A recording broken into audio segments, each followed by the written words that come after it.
안녕하세요. 용인에서 ICF 공법으로 철근 콘크리트 집을 직접 지은 아이비입니다.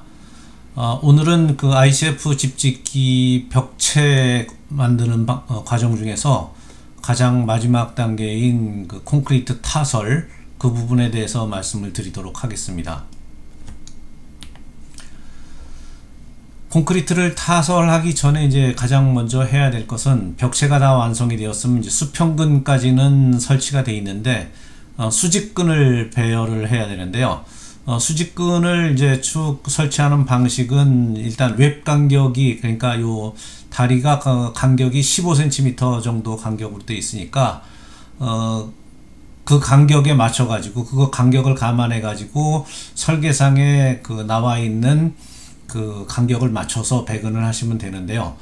배근을 하실 때 실질적으로 이제 설계사들이 주장하는 것은 가로근과 수직근을 철사로 엮어야 된다, 이제 이런 얘기들을 좀 많이 할 거예요. 근데 실질적으로 이제 그 철사로 엮는 이유는 철사가 뭐 어떤 특별하게 강도를 가지고 있는 것은 아니고 콘크리트를 타설하는 과정에 철근과, 그러니까 가로근과 수직근이 밀착되어 있어야 된다. 그것이 항상 밀착된 상태가 유지되어야 된다 하는 것이 기본적인 그 철사의 역할입니다. 그래서 밀착시키는 방법이 굉장히 중요한데 빌드블럭 같은 경우에는 그 밀착시키는 방법이 수직근을 배근하면서 자연스럽게 이루어지도록 되어 있는데요. 이 부분을 그 나중에 이제 설계사 또는 감리하고 충분히 상의를 하시면은 뭐 큰 문제는 없을 거로 보여집니다. 저도 이제 그렇게 했으니까요. 그래서 여기 오른쪽에 이제 그림을 보시면은 이 1단에 있는 거는 그 가로근, 여기 조그만 동그라미가 가로근인데요. 가로근이 중앙에 설치되어 있고, 그 다음에 2단에는 그 한 칸 비껴가서 설치되어 있죠. 다시 그 윗단은 가운데 설치되어 있고, 그래서 요 가운데 설치된 가로근과 그 옆에 있는 가로근 사이에다가 철근을 끼워서 배근을 하게 되면은, 그렇게 되면은 이 철근이 아주 단단하게 붙어 있게 됩니다. 그래서 그 부분은 이제 뒤에 영상으로 보여드리도록 하고요. 두 번째로는 그 창문과 현관문 주변은 그 추가적으로 철근을 하나 더 넣게 되어 있습니다. 이것이 뭐 설계도상에 있는 것뿐만이 아니고 설계도에 없다고 하더라도 그 부분은 아무래도 그 강도가 취약한 부분이기 때문에 힘을 가장 많이 받는 부분이기도 하고요. 그렇기 때문에 그쪽엔 그 저희 집이 짓는다는 그런 데 있어서는 안전이 가장 중요하니까 철근을 추가로 배근하는 것이 좋습니다. 그래서 개구부 상부에 1개 내지 2개 정도 철근을, 그러니까 그 여기에 보시면은 지금 단별로 하나씩 그 철근이 들어가 있는데 하나를 요 옆에다 더 집어넣는 거죠. 그래서 그 가로근을 2개 또는 뭐 이 밑에다 집어넣는 방법도 있겠죠. 뭐 방법이야 여러 가지가 있겠지만 어쨌든 간에 철근을, 가로근을 하나를 더 집어넣는 게 좋다. 특히 그 창문이 굉장히 큰 경우에는 하나 추가하는 거는 좀 부족할 테니까 2개 정도 더 추가로 철근을 배근하는 것이 가장 안전한 방식이 되겠습니다. 그 다음에 개구부 좌우측, 그러니까 개구부의 왼쪽과 오른쪽에도 추가로 1개를 그 배근하는 것이 그 좋습니다. 그래서 이런 그 수직근 같은 경우에 그 개구부 주변으로 하나 더 넣고, 그 다음에 수평근도 상단에 하나 더 넣는다. 그렇게 생각하시면 아주 쉽게 이해가 되실 수 있을 겁니다. 여기 이제 사진을 보시면은 가장 왼편에 있는 사진이 이제 배근이 되어 있는 상태인데, 수직근, 요게 수직근입니다. 여기 굵게 뿌옇게 나온 게 여기 수평근이고, 여기 수평근 3개가 있죠. 보시면은 가장 밑에 있는 철근의 우측, 그 다음에 그 윗단에 있는 철근의 좌측, 그 다음에 또 가장 위에 있는 철근의 우측, 이런 식으로 그 철근을 그 지그재그로 배치를 했기 때문에, 수평근을요 지그재그로 배치했기 때문에 수직근을 거기다 딱 끼우게 되면은 이렇게 서 있게 되는 거죠. 요것이 이제 어떻게 그 확실하게 고정이 되는지 동영상을 잠깐 보여드리겠습니다.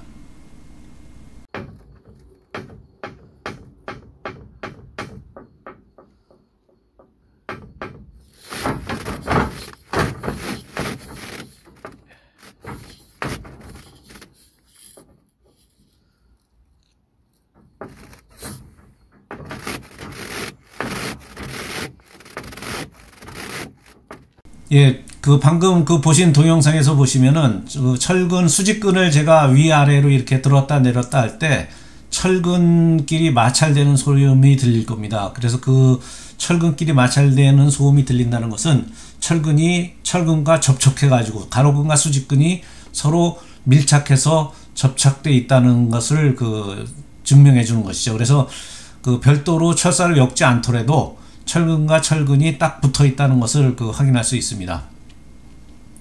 그리고 이제 우측에 있는 거는 요거는 그 개구부 이건 하단입니다. 상단이 아니고 하단인데 요거는 이제 저희 창문, 그러니까 거실 창문이 굉장히 큰데요. 한 3.5m 내지 4m 정도 폭이 되는 걸로 지금 알고 있는데, 거기에 이제 가로근을 그 상부에 추가 배치하게 돼 있는데, 저는 이제 아래쪽에도 좀 몰라서 여기에 좀 이제 그 높이가 낮으니까 혹시 몰라서 여기 추가로 했는데, 불행하게도 그 상부와 측부에 그 사진이 없어가지고 보여드리지는 못하고 있고요. 그 다음에 요거는 이제 현관문 쪽입니다. 현관문은 특히 이제 이 1단을 잘라서 그 했기 때문에 철근을 여기다 이제 걸어서 나중에 여기를 묶었습니다. 떨어지지 않게 실이 묶어가지고 이제 철근을 배근을 했는데, 여기도 마찬가지로 두 개를 배근을 했습니다. 그래서 개구부 같은 경우에는 뭐 설계도상에 나와 있는 것은 어떤 면에 있어서는 그 최소한의 그 배근이라고 할 수 있으니까, 이런 개구부 주변에는 좀 충분하게 여유를 둬 가지고 배근을 하시면은 훨씬 더 탄탄한 집을 지으실 수 있을 겁니다. 배근이 끝나게 되면은 이제 본격적으로 그 콘크리트 타설을 하기 전에 다시 한번 수직을 재점검하시고요. 그 다음에 결속이 느슨한 부분, 특히 이제 그 절단에서 이은 부분에는 그 절단면이 약간 뜰 수가 있습니다. 지난번에 말씀드렸던 것처럼 측면에 요철이 깨지기 때문에 약간 비껴나갈 수 있는데, 그런 부분은 이렇게 그 강목을 대 가지고 딱 잡아주시는 것이 좋겠습니다. 그 다음에 개구부의 보강이 개구부 보강을 다시 한번 점검하시는 게 좋고요. 뭐 점검은 많이 할수록 좋습니다. 사고라는 것이 그 전혀 예상하지 못한 데서 발생하기 때문에 그걸 예방한다는 차원에서 그 점검은 뭐 여러 번 하실수록 좋으니까 타설하기 전에 이런 그 점검을 하시는 게 좋고요. 그 다음에 이제 마지막으로 제일 중요한 것 중에 하나는 이제 직선 점검입니다. 여기 보시면은 이제 약간 그 비뚤비뚤하죠. 이것이 이제 그 이거 보강을 하기 전에 사진인데, 수직 보강을 하면 이게 많이 잡히는데, 그럼에도 불구하고 만약에 이 수직 보강했음에도 좀 차이가 있다 그러면 수직 보강을 다시 한번 조금 손보셔 가지고 이것이 완전히 오른쪽 그림처럼 일직선이 되도록, 이렇게 일직선이 딱 나오도록 다시 한번 점검을 하시는 게 좋습니다. 앞에서 말씀드렸던 그 연결 부위가 약간 어긋난다는 건 이제 이런 부분입니다. 여기 살짝 어긋나 있는데요. 이런 부분에는 이제 옆면에다 강목으로 보강을 해가지고 이것이 완전히 일직선이 되도록 그렇게 유지를 해주시는 것이 좋겠습니다. 그럼 이제 그 모든 점검도 끝났고 준비가 되면은 콘크리트 타설을 하게 되는데요. 빌드블록사에서 권장하는 그 콘크리트의 규격은 자갈 2cm 이하, 뭐 펌프 호스는 그 리듀서를 사용해서, 그러니까 끝에 주둥이를 좀 좁게 만들어서 그 부라고 되어 있는데요. 그 부분은 이제 조금 이따 다시 말씀드리고요. 그 다음에 슬럼프를 14에서 16cm, 그 다음에 강도 210kg/제곱cm 이렇게 되어 있는데, 여기서 제가 보기에는 그 슬럼프와 강도는 문제가 되지 않습니다. 이거는 이거는 미국 법규에 맞춰가지고 하는 걸 거고, 우리나라는 우리나라 나름대로 그 법규화가 있고, 법규에 맞춰가지고 설계사가 지정을 합니다. 슬럼프는 얼마가 돼야 되고, 뭐 강도는 얼마가 돼야 된다, 이런 게 있으니까 그거에 맞춰서 하시면 될 것 같은데, 이제 문제는 이런 그 어떤 법적으로 규격이 나와 있지 않은 것들이 문제가 있죠.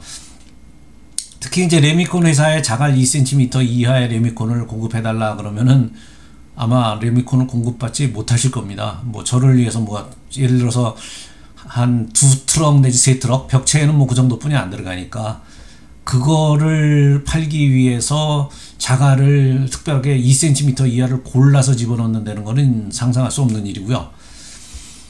특히 그 자갈을 뭐 2cm 이하로 구분해서 우리나라에서는 갖고 있지도 않습니다. 레미콘 회사가 그냥 통일돼 있죠. 모든 것이 그냥 균일한 자갈 사이즈입니다. 그것이 뭐 2cm보다 훨씬 큰 것도 있고 그렇기 때문에 이것은 그래서 이제 그쪽에서 원하는 그 자갈 규격이긴 하지만 우리나라에서 실제로 현실성은 떨어진다. 그렇지만 제가 직접 해보니까 뭐 큰 문제는 없더라. 이제 그런 말씀이고요. 그 다음에 펌프 호스에 리듀서를 사용하라고 되어 있는데 실질적으로 이제 오른쪽에 있는 그림이 그 펌프 호스에 여기 보면 이제 펌프가 이렇게 쭉 콘크리트를 들어 올렸다가 여기서 끝으로 내려보는데 여기 이제 요게 호스입니다. 제일 끝 말단에 있는 게 말단에 있는 호스의 크기가 거의 14cm, 15cm 정도 됩니다. 거의 이 벽체의 콘크리트 두께와 거의 맞습니다. 근데 이게 안에다 집어넣어서 그 타설을 할 수 없기 때문에 이제 조금 띄워서 타설을 하는데 그럼 이제 막 옆으로 튀는 거죠. 콘크리트가 막 옆으로 튀는 문제가 발생을 하니까 이쪽에서 뭐 권하는 사항은 이거를 좀 규격이 작은 걸로 여기 작은 걸로 그 타설을 하면은 이 안에다가 부을 수 있으니까 그러니까 여기서 그 벽체와 벽체 그러니까 스티로폼과 스티로폼 사이에다가 그 펌프카 호스의 팁을 집어넣어 가지고 타설을 하니까 이 위쪽에 있는 그 이빨 요철을 이거 보호하기 위해서 이제 그렇게 하는데 실제로 우리나라에서는 펌프카 기사들이 리듀서가 뭔지도 모릅니다. 그 다음에 리듀서가 혹시 있는 사람이다 하더라도 설치하려고 하진 않습니다. 들고 다니지도 않고 뭐 이 펌프카를 살 때 리듀서가 아마 같이 옵션으로 들어올 겁니다. 그렇지만 이제 그것을 쓰지를 않으니까 대부분의 현장에서 그러다 보니까 그걸 들고 다니지도 않고 그 다음에 그걸 특별히 요청한다 하면은 없다 뭐 이런 식으로 하고 뭐 그건 뭔지 모르겠다 이런 식으로 얘기를 하지 그걸 일부러 설치를 해서 번거로우니까 설치를 해서 해주려고 하지 않습니다. 그래서 결국은 뭐 저도 타설을 할 때는 리듀서 없이 그냥 타설을 했는데 그럴 경우에 이제 문제가 요철 부분이 메꿔집니다. 요철 부분이 메꿔지고 그다음에 이렇게 높은 데까지 끌어올렸다가 떨어지는 이 힘에 자갈이 이제 섞여서 떨어지게 되는데 이 요철을 때리는 경우가 종종 있죠. 그렇게 되면 이제 요철이 일부 이제 파손되기도 하고 그런 문제가 생기는데 실질적으로 뭐 이것이 집을 짓는데 큰 장애가 돼 가지고 도저히 못 지을 정도는 아니기 때문에 이제 그냥 할 수밖에 없었고 뭐 그런 식으로 해서도 이제 일단 저는 성공적으로 집을 지었기 때문에 하여간 이런 애로사항이 있다라는 정도는 말씀을 드리고 혹시라도 그 공사 현장에서 이런 리듀서가 있는 펌프카를 만나실 수 있으면은 이런 리듀서를 설치해서 타설을 하시는 것이 좋습니다.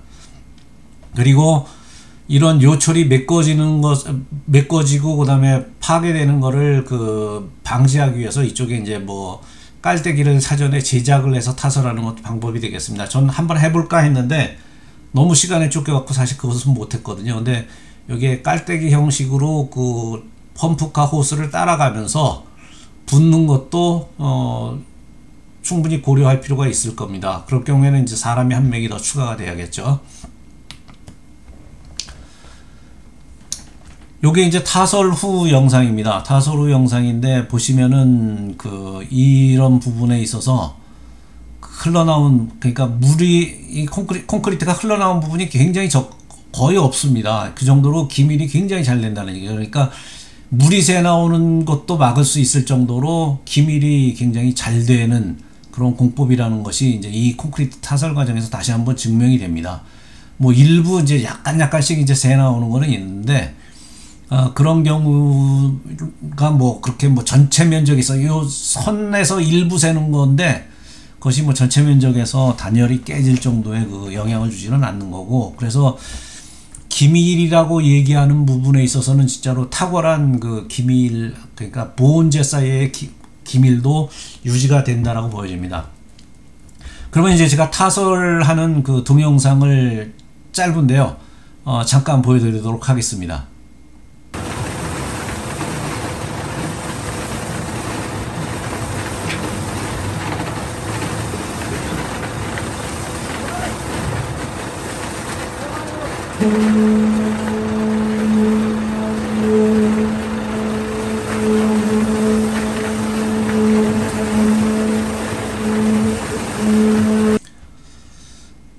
그 동영상을 보시면은 아까 말씀드린 것처럼 그 굉장히 그 팁이, 그러니까 호스의 끝 부분이 넓은 걸로 그대로 타설을 하는 걸 볼 수 있었는데요. 이게 이제 또 다른 타설 후의 영상인데, 여기 보시면은 이제 부을 때 그 옆으로 흘러나간 거죠. 이 정도만 돼도 굉장히 양호한 상태입니다. 이 정도만 되면은 뭐 그 거의 그 완벽하게 부어졌다라고 할 수 있을 수준인데, 문제는 이제 이런 경우입니다. 이게 이제 굉장히 최악의 경우인데, 그 팁이 넓다 보니까 제대로 겨냥을 해서 붓지 않으면 이제 이런 문제가 생기는 거죠. 여기 이제 콘크리트가 이 톱니 위에 타설이 됐고, 여기에 있는 거는 이제 타설 후에 제가 물로도 씻어보고, 그러니까 그 고압 세척기로 쏴보기도 했는데, 고압을 하면 깨질 것 같아 고압을 많이 올리지는 못하고 해봤는데 잘 안 씻겨나갑니다.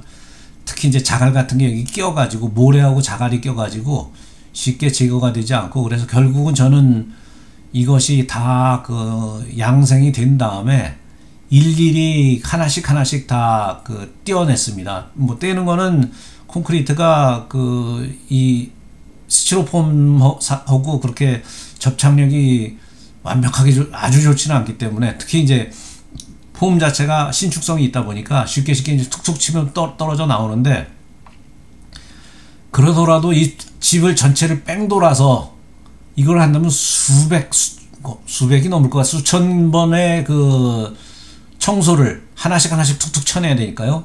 그 작업을 해야 되는데, 이게 또 더군다나 두 줄입니다. 안팎으로. 굉장히 많은 그 고된 작업이 수반이 되는 그런 거기 때문에, 아까 제가 말씀드렸던 것처럼 가장 좋은 조건은 리듀서라는 그거를 갖고 다니는 펌프카를 만나는 것이 가장 좋겠고, 그것이 현실적으로 이제 우리나라에서 어려우니까, 그럴 경우에는 여기에다가 이제 깔때기 같은 거를 별도로 제작을 해가지고, 그래가지고 쫓아다니면서 이렇게 붓는 것이 좋을 겁니다.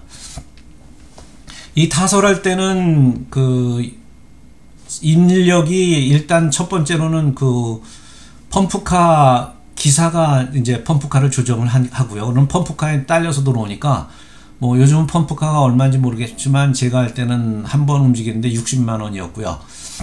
그 다음에 콘크리트 타설하는데 인력이 그 펌프카 호스를 잡고 움직이는 사람 1명, 그 다음에 그 바이브레이터를 가지고 움직이는 사람 1명, 이렇게 2명이 반드시 필요했고요. 바이브레이터 같은 경우에는 우리나라 이제 미국 쪽에서 규격은 바이브레이터 호스를 가는 거를 쓰라고 되어 있는데, 우리나라에는 그것도 없습니다. 바이브레이터 호스가 규격이 하나로 제 생각에는 한 5cm 정도, 직경이 5cm, 최소한 5cm입니다. 그 정도 되는 바이브레이터 한 가지 규격뿐이 안 나오는데, 그것을 그 미국에서 이제 가는 거를 쓰라고 하는 이유는 바이브레이터에서 그 강하는 에너지가 굉장히 강력합니다. 그래서 자칫 잘못하면 이제 스티로폼을 깰까봐 그런 것 같은데, 저도 그 부분은 상당히 우려를 많이 했었는데, 뭐 완전히 비숙련공인 그 바이브레이터 운전하는 사람이 했는데도 불구하고 이제 전혀 깨지지는 않았습니다. 그래서 그냥 굵은 바이브레이터를 써도 될 것 같다라는 생각은 드는데, 만약에 그 가는 바이브레이터를 구할 수 있다면은 그런 가는 바이브레이터를 쓰는 것이 훨씬 더 안전한 방법이 되겠습니다. 이 그림에서도 보시면은 아시겠지만, 위로는 이렇게 넘치는 게 있어도 일부 뭐 몇 군데에서 이렇게 그 새 나온 흔적은 있지만, 전체적으로는 뭐 거의 물조차도 새 나오지 않을 정도로 기밀이 굉장히 좋은 그런 공법입니다. 오늘은 그 콘크리트 타설 관련된 내용을 다뤄드렸습니다. 그래서 그 벽체를 쌓고 콘크리트 타설까지 오늘 벽체 관련된 영상은 마치도록 하겠습니다. 감사합니다.